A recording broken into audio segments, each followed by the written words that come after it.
আউয়ালু মান সান্নাল কাতলা, এই জমিনের মধ্যে প্রথম যে অন্যায়ভাবে কাউকে হত্যা করছে সে কাবিল।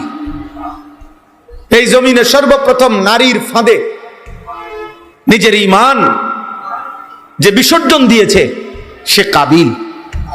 সে একটা নারীর জন্য, একটু সুন্দর চেহারার জন্য আল্লাহকে লঙ্ঘন করেছে, নবীর বিধান লঙ্ঘন করেছে, আপন ভাইকে হত্যা করেছে।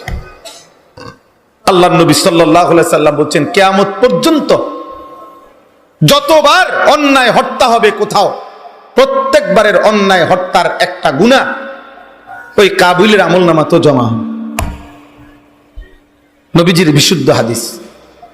ভেবে দেখেন তাহলে এই পৃথিবীতে এই পর্যন্ত কত অন্যায় হত্যা খুন হয়েছে, আর কাবিলের আমলনামায় কি পরিমাণ গুনাহ জমতেছে। এই জন্য যার মাধ্যমে, ছেলেরা মনে রাখো, কোনো পাপ ছড়ায়, তুমি যদি একটা পুত পবিত্র ভালো ছেলে তারে যদি নষ্ট করে দাও, তোমার বুদ্ধিতে সে আজকে নারী দেখে, ছবি দেখে, তোমার পরামর্শের কারণে, তোমার সহযোগিতার কারণে আজকে সে মোবাইলে উলঙ্গ ছবি দেখে, অথবা বিড়ি খায়, অথবা সিগারেট খায়, অথবা নেশা করে, অথবা জুয়া খেলে, অথবা কোনো মেয়ের সাথে হারাম সম্পর্ক করে, তো খোদার কসম যতদিন তার মধ্যে ওই পাপ থাকবে, তুমি নাফরমানেরও ওই পাপের সমপরিমাণ, একদম সমান সমান গুনাহ তোমার আমলনামা তো জমা।